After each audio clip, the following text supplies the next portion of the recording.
നിൽക്കടോ. നിന്നെ ഈ പെരുവഴിയിൽ ആളും പടയുമില്ലാതെ തല ചായ്ക്കാൻ ഒരു കൂര പോലും ഇല്ലാത്ത ദരിദ്രനായി കാണാൻ കഴിഞ്ഞല്ലോ. എന്റെ ദൈവങ്ങളെ, ശേഖരൻ സാഷ്ടാംഗം വീണിരിക്കുന്നു.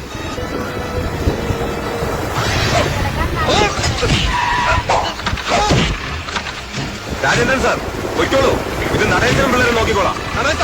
കൊല്ലണ്ട സാർ. ചെന്നി നായകവും മുട്ടയുടെ വെള്ളയും ചില്ലറക്കിടിപിടി നാട്ടുമരുന്നുകളും ചേർത്ത് ഒരു ശവാരി ഗിരിഗിരിയുണ്ട്. ചതവിന് ബസ്റ്റ വണ്ടിപ്പേട്ടയിലെ കൊച്ചിയിൽ സ്വകാര്യ ബസ്സിൽ യുവാവിന്റെ ഗുണ്ടായിസ് ചുറ്റികയുമായി എത്തി യാത്രക്കാരെ ഭീഷണിപ്പെടുത്തുന്ന ദൃശ്യം.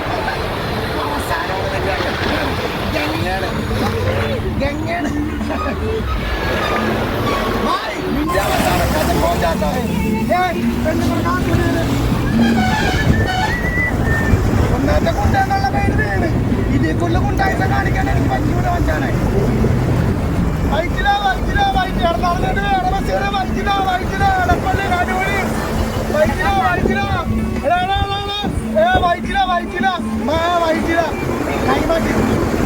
മാറ്റടാ, എന്റെ പാട്ടിയാക്കാം. സെറ്റ് കോപ്പി ചെയ്തോ, ഞാൻ പാടാം. അമുതത്തോട് ഉണക്കിതോ, ഓരോ മണി ഉണക്കിതോ, കൺമണി ഉണക്കിതോ, തങ്കോ ഉണക്കിതോ. ശ്യാംകുമാർ വിശദാംശങ്ങളുമായുണ്ട്. ശ്യാം, ഇത് കഴിഞ്ഞ ദിവസം നടന്ന സംഭവമാണെന്നാണ് മനസ്സിലാക്കുന്നത്. ഇയാൾക്ക് എന്തെങ്കിലും പ്രശ്നമുണ്ടോ, മാനസികാസ്വാസ്ഥ്യമുണ്ടോ, അതോ ലഹരിയിലായിരുന്നോ? എന്താണ് ഇതിനൊക്കെയുള്ള കാരണം? പോലീസ് ഇയാളെ പിടിച്ചോ?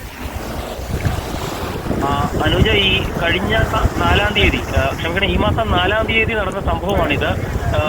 കളമശ്ശേരിയിൽ നിന്ന് വൈറ്റിലേക്ക് പോകുന്ന ബസ്സിനുള്ളിലാണ് ഈ യുവാവ് ചുറ്റികയുമായി എത്തുകയും ആ ബസ്സിലെ യാത്രക്കാരെ ഉൾപ്പെടെ ഭീഷണിപ്പെടുത്തുകയും ചെയ്യുന്നത്. ഇയാളെ ആരും പ്രകോപിപ്പിക്കുന്നില്ല. പക്ഷേ ഇയാൾ ഗുണ്ടയാണ് എന്ന് സ്വയം വിളിച്ചു പറയുകയും ആ ചുറ്റികയുമായി ബസ്സിൽ കയറാൻ വരുന്നതോട് ഭീഷണിപ്പെടുത്തുകയും ചെയ്യുന്നുണ്ട്.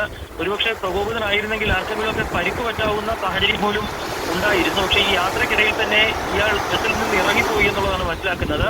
പോലീസ് ഉൾപ്പെടെ ഇതാരാണ് എന്നുള്ളതിനെ കുറിച്ച് അന്വേഷണം നടത്തുകയും ചെയ്യുന്നുണ്ട്. പക്ഷേ യുവാവിനെ കുറിച്ച് കൂടുതൽ വിവരങ്ങൾ നിലവിൽ ലഭ്യമല്ല. ബസ്സിലെ യാത്രക്കാർ തന്നെ പകർത്തിയ ദൃശ്യങ്ങളാണ് ഇപ്പോൾ നമ്മൾ ഈ പുറത്തുവിടുന്നത്. ഏതായാലും ഒരു സ്വകാര്യ ബസ്സിൽ, അതും കൊച്ചി പോലുള്ള നഗരത്തിൽ പട്ടാപ്പകലാണ് ഒരു ബസ്സിനുള്ളിൽ ഒരു യുവാവ് ഇത്രയും യാത്രക്കാരെ ചുറ്റികയുമായി കയറി ഭീഷണിപ്പെടുത്തുകയും ബസ്സിനുള്ളിൽ കുറച്ചധികം നേരം വലിയൊരു രംഗം ഉണ്ടാക്കുകയും ഒക്കെ ചെയ്തത്. അനുജ, കൊച്ചിയിലാണ് നഗരമധ്യത്തിൽ സ്വകാര്യ ബസ്സിൽ യുവാവ് ഗുണ്ടായിസം കാട്ടിയത്. ഈ മാസം 4-ാം തീയതി ആയിരുന്നു സംഭവം. ചുറ്റികയുമായി എത്തി യാത്രക്കാരെ ഭീഷണിപ്പെടുത്തി പാട്ട് പാടുന്നു. അതിൻ്റെയൊക്കെ ദൃശ്യങ്ങളാണ് പ്രേക്ഷകർ കണ്ടത്. പിന്നീട് ഒരു ഘട്ടം എത്തുമ്പോൾ അയാൾ സമയത്തെ ബസ്സിൽ നിന്ന് ഇറങ്ങി പോവുകയായിരുന്നു. ഏതായാലും ആശങ്കയുണ്ടാക്കുന്ന കുറച്ച് നിമിഷങ്ങളാണ്.